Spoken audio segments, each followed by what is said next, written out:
صحبت اور غسل جنابت۔ صحابہ کرام رضی اللہ عنہم کے درمیان غسل جنابت کا ایک مسئلہ زیر بحث آیا۔ ایک گروہ کہتا تھا کہ غسل صرف دخول پہ فرض ہو جاتا ہے، انزال شرط نہیں، یعنی واٹر ڈسچارج جو ہے وہ ضروری نہیں۔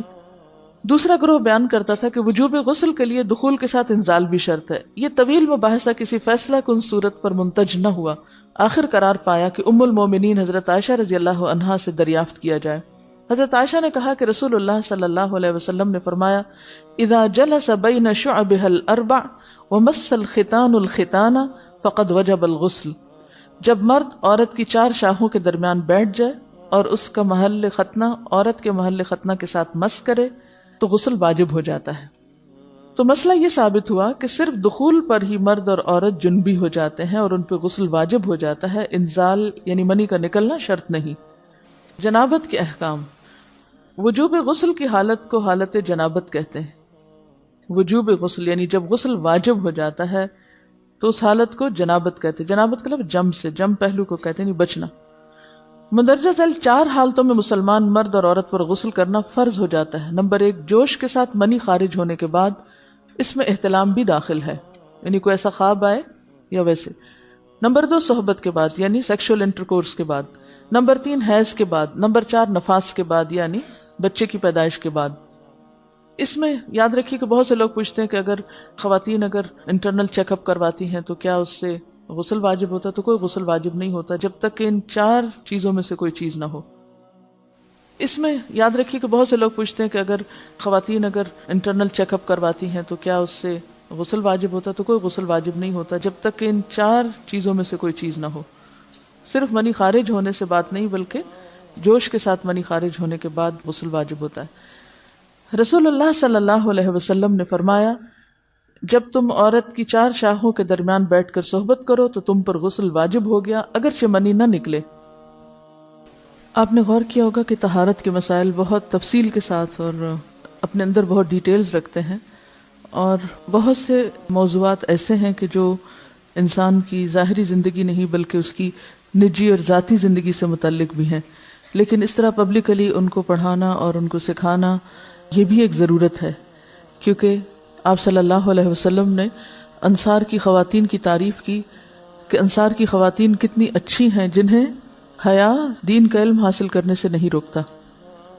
تو سوال یہ پیدا ہوتا ہے کہ آخر اتنی تفصیلات کیوں؟ اور بعض لوگ اس کو ناپسندیدہ قرار دیتے ہیں، تو ایسا کرنا ناسمجھی کی علامت ہے۔ ہم دیکھتے ہیں کہ انسان اگر اللہ کے بتائے ہوئے طریقے کے مطابق زندگی بسر کرتا ہے تو اس میں خیر ہی خیر ہے، اور وہ صرف خیر اس کی اپنی ذات تک نہیں رہتی، بعض اوقات دوسروں کی بھلائی کا ذریعہ بھی بن جاتی۔ عورت کو بھی احتلام ہوتا ہے۔ ام المومنین حضرت سلمہ رضی اللہ عنہا روایت کرتی ہیں کہ حضرت ام سلیم نے رسول اللہ صلی اللہ علیہ وسلم سے کہا، اے اللہ کے رسول، یقیناً اللہ حق سے نہیں شرماتا، یعنی حق بات اور ایک ضروری بات جو ہے اس کو واضح کرنا ضروری ہوتا ہے، اور اس معاملے میں شرم سے کام نہیں لینا چاہیے، کہیں ایسا نہ ہو کہ انسان انجانے میں غلط کام کرتا رہے۔ تو یہ کہہ کر انہوں نے مسئلہ پوچھا، کیا عورت پر غسل ہے جبکہ اس کو احتلام ہو؟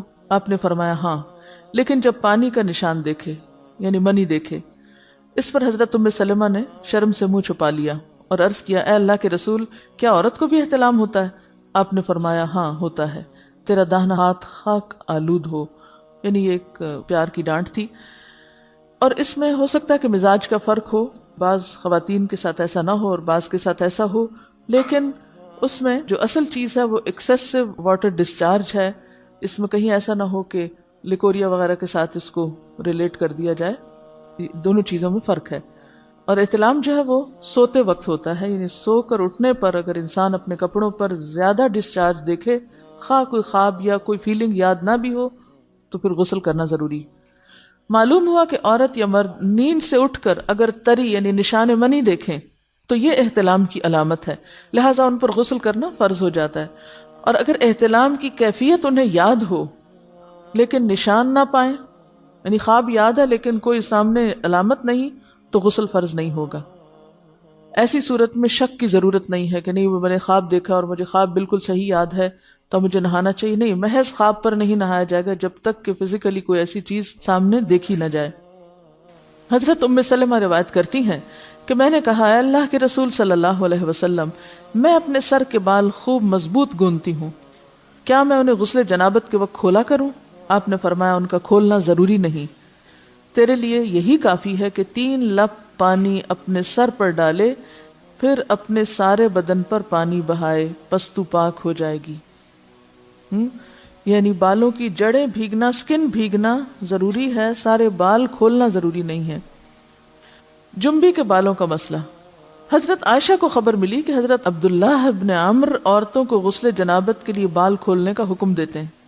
فرمانے لگی ابن عمرو پر تعجب ہے، انہوں نے عورتوں کو تکلیف میں ڈال دیا، وہ انہیں سر منڈوانے کا حکم کیوں نہیں دے دیتے؟ یہ حضرت عائشہ کی ڈانٹ تھی، یعنی وہ یہ تو کہنے کہ عورتیں بال کھول کھول کے نہائیں، تو وہ پھر سیدھا یہی کہیں کہ عورتیں بال منڈوا لیں۔ میں اور رسول اللہ صلی اللہ علیہ وسلم ایک ہی برتن میں غسل کرتے، اور میں اپنے بال کھولے بغیر سر پر 3 چلو سے زیادہ پانی نہیں ڈالتی تھی۔ معلوم ہوا کہ غسل جنابت کے لیے بال کھولنے کی ضرورت نہیں، مگر یہ حکم صرف غسل جنابت کا ہے، غسل حیض کے لیے بالوں کا کھولنا ضروری ہے، کیونکہ وہ مہینے میں ایک دفعہ ہے۔ حضرت عائشہ سے روایت ہے کہ انہیں رسول اللہ صلی اللہ علیہ وسلم نے غسل حیض کے لیے فرمایا اپنے بال کھولو اور غسل کرو۔ اس میں آپ دیکھیے کہ دونوں چیزوں میں فرق کیوں ہے، دونوں کی نوعیت فرق ہے، اور حیض جو ہے وہ ایک نجاست کی کیفیت بھی ہے نا، قل ہوا اذی، تو اس کے بعد نہانا اور نہا کر خوشبو لگانا خاص طور پر اس کا سارا حکم آتا ہے، لیکن غسل جنابت میں نجاست کی وہ کیفیت نہیں ہے، یعنی حیض کا خون اور منی جو ہے ان دونوں کے حکم میں بھی فرق ہے، ٹھیک ہے نا۔ بعض علماء کے خیال میں جو منی ہے اٹ سیلف وہ ناپاک چیز نہیں ہے، اگر کسی کپڑے وغیرہ کو لگ گئی تو وہ کپڑا ناپاک نہیں، اگر اس کو خشک ہونے پر کھرچ کے صاف کر دیا جائے تو کپڑا صاف ہو جائے گا، لیکن خون حیض پر آپ صلی اللہ علیہ وسلم کیا فرمایا، چٹکیوں سے مل مل کے اس کو صاف کر کے دھوئے، تو ان دونوں میں بھی فرق ہے، لہٰذا ان دونوں کے بعد نہانے کے حکم میں بھی فرق ہے، ایک میں بال کھولے جائیں گے اور بال بھی دھوئے جائیں گے اور بالوں کی جڑیں بھی دھوئی جائیں گی، جبکہ دوسرے عام غسل جنابت میں بال کھولنا اور پورے بال دھونا شرط نہیں۔ بہت سی بچیاں ایسی جن کی شادی ہوتی ہے اور اس کے بعد انہیں ان مسائل کا پتہ نہیں ہوتا، یا تو وہ شرم کے بارے نہاتی نہیں، یا نہاتی ہیں تو پھر وہ پورے بال دھو دھو کے سکھانے میں اور ان چیزوں میں اتنا وقت ضائع کر دیتی ہیں کہ پھر بعضوں کا شوہر کی نافرمانی اور آپس کے تعلقات میں ٹینشن، لوگوں کا خوف۔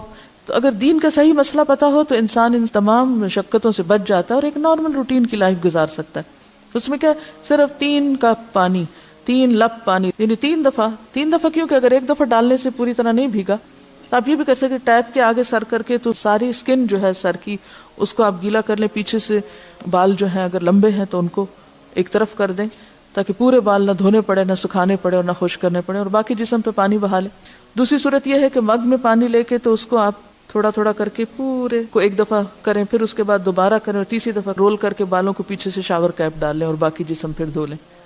شاور کیپ سے کیا ہوتا ہے عام طور پر کہ پیچھے کے جو سارے لمبے بال ہیں پھر وہ نیچے گر کے گیلے نہیں ہوتے، وہ آپ کے سر پہ ہی ٹک جاتے ہیں۔ تو سر کی سکن دھوئیں اور بالوں کو جوڑے کی شکل میں باندھ کے اوپر شاور کیپ پہن کے پھر باقی جسم کو اچھی طرح دھو لیں۔ تو اس میں آپ دیکھیں کہ جب بالکل سر کے سکن کا حصہ ہی تر ہوگا، اور یہ 3 دفعہ کرنا ہوگا، ایک دفعہ سے نہیں کام چلے کہ 3 دفعہ کرنا، تاکہ کوئی بھی بال برابر جگہ سکن کی خشک نہ رہ جائے۔ تو اس سے کیا ہوگا کہ جتنا کم بال گیلے ہوں گے اتنے کم دیر میں ان کو خشک بھی کیا جا سکتا ہے اور کسی بھی مشقت کے بغیر۔